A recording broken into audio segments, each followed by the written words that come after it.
আমরা যখন কোনো নার্সারি থেকে কোনো ফুল গাছ বা ধরুন এই চন্দ্রমল্লিকার কোনো একটা গাছ যখন কিনে নিয়ে আসি, গাছটাতে প্রচুর পরিমাণে ফুল থাকে, কিন্তু বাসায় টবে লাগানোর পর গাছগুলোতে আর ফুল ধরে না বা গাছগুলো আর ঠিকভাবে বড়ও হয় না।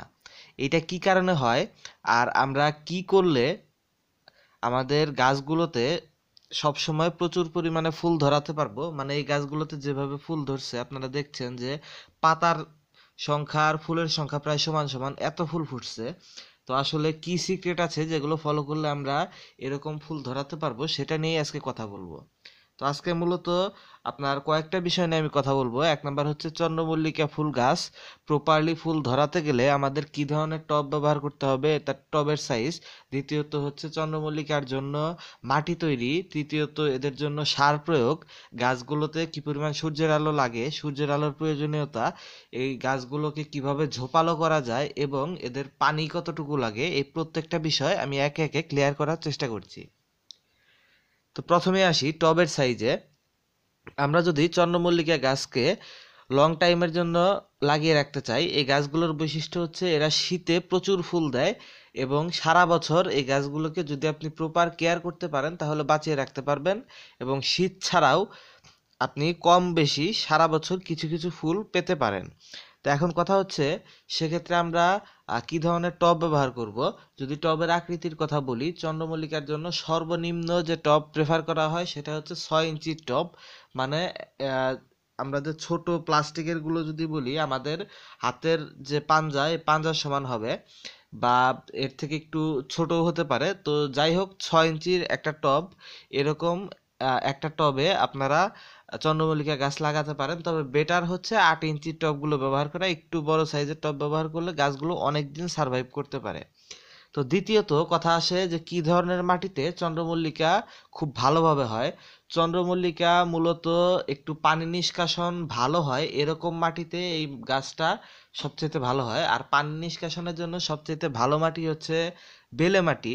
তো আমি বলবো যে বেলে দোআঁশ মাটিটা যদি আমরা ব্যবহার করতে পারি তাহলে সেটা হচ্ছে চন্দ্রমল্লিকার জন্য সবচেয়ে ভালো মাটি হবে। এখন মনে করুন আপনার মাটিটা যদি বেলে মাটি হয়ে থাকে, তাহলে এটার মধ্যে সামান্য একটু এঁটেল মাটি বা জৈব সারের পরিমাণ একটু বাড়িয়ে দিলে আমরা বেলে দোআঁশটা খুব সহজে মেনটেন করতে পারবো। আর যদি আপনার কাছে কোকোপিট থেকে থাকে এবং বালি যদি অ্যারেঞ্জ করতে পারেন, তাহলে মাটি তৈরির জন্য সবচেয়ে পারফেক্ট কম্বিনেশন হচ্ছে 40% পরিমাণ মাটি, দোআঁশ মাটি, এর সাথে 30% পরিমাণ বালি এবং 30% পরিমাণ কোকোপিট, এবং এই টোটাল জিনিসটার সাথে 20% এক্সট্রা গোবর অথবা কম্পোস্ট সার অথবা ভার্মি কম্পোস্ট বা পাতা পচা সার বা আপনার বাসায় ব্যবহৃত যে সবজির খোসা, তারপর ডিমের খোসা, এই জিনিসগুলোর যে কোনোটা আপনার 30% অ্যাড করে টবের মাটিটা প্রস্তুত করতে পারেন। তো এইভাবে টবের মাটি প্রস্তুত করলে এটা চন্দ্রমল্লিকার জন্য সবচেয়ে ভালো। আর অবশ্যই পানি নিষ্কাশনের জন্য একটা ভালো ব্যবস্থা থাকতে হবে। তো এবার আসি সারের ব্যাপারে। চন্দ্রমল্লিকা গাছে কি ধরনের সারের প্রয়োজন হয়?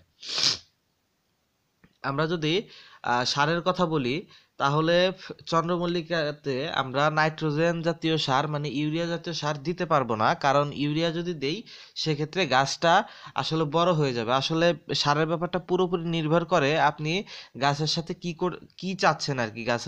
গাছ থেকে আপনি যদি গাছের গ্রোথ চান, মানে চাচ্ছেন যে আপনার গাছটা বড় হোক এবং গাছটা অনেক পাতায় ভরে উঠুক, সেক্ষেত্রে আপনাকে ইউরিয়া অ্যাড করতে হবে।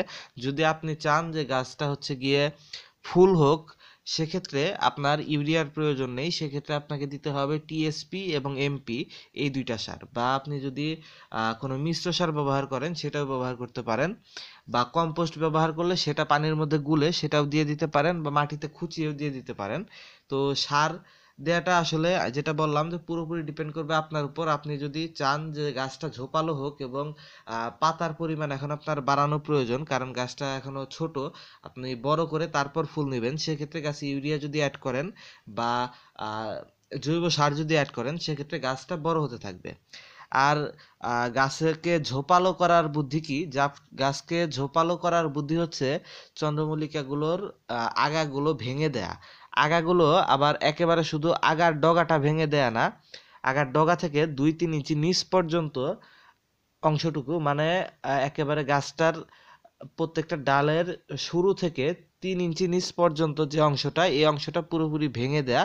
এগুলো থেকে আপনি চাইলে কাটিংও তৈরি করতে পারেন, সমস্যা নেই, কিন্তু এগুলো ভেঙে দিলে গাছগুলো আসলে চারদিকে তার নতুন ডালপালা ছড়াবে এবং গাছটা অনেকটা ঝোপালো আকৃতি নিয়ে নেবে, যেটা পরবর্তীতে দেখতে অনেক সুন্দর হবে। এই প্রত্যেকটা গাছ কিন্তু খুব সুন্দরভাবে আপনার প্রুন করা হয়েছে। এগুলোর প্রত্যেকটা ডাল ভেঙে দিয়ে এরকম এগুলোকে একটা ঝোপালো আকৃতিতে নিয়ে আসা হয়েছে। আর গাছগুলোতে কি পরিমাণ ফুল আসছে সেটা তো আপনারা দেখতেই পাচ্ছেন। তো এবার আসে গাছ আসলে চন্দ্রমল্লিকার কতটুকু সূর্যের আলো প্রয়োজন বা আমরা কোথায় চন্দ্রমল্লিকা গাছগুলোকে রাখবো।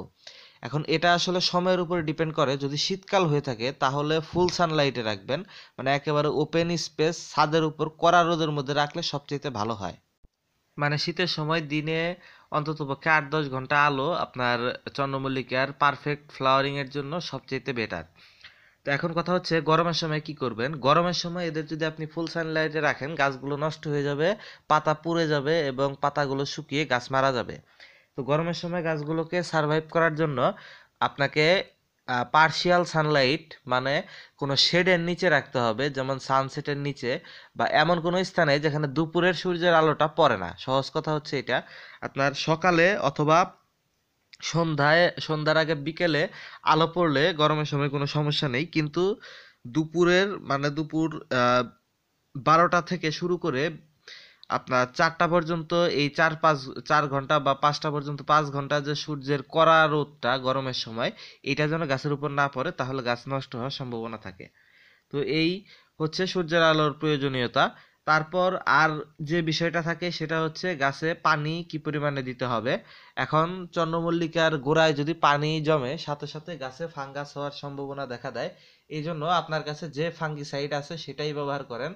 আমি বলবো না এক্সেস কোনোটা কিনে নেন বা করেন, আপনি যে কোনো ফাঙ্গিসাইড গাছের গোড়ায় কিছু সবসময় ছিটিয়ে রাখবেন, তাহলে গোড়া পচার সম্ভাবনা কমে যাবে। আর দ্বিতীয় হচ্ছে, যদি আপনার কাছে কোনো ফাঙ্গিসাইড বা ছত্রাকনাশক না থাকে সেক্ষেত্রে আপনি কিছু ছাই নিয়ে, মানে মাছ কাটার জন্য ব্যবহৃত যে ছাইগুলো, কাঠের ছাই বা পাতার ছাই, এই ছাইগুলো দিয়ে আপনার গাছের গোড়াটা ভালোভাবে দিয়ে রাখেন গোড়ার মধ্যে, তাহলে পানির এক্সেস পানির কারণে গোড়া পচার সম্ভাবনা কমে যাবে।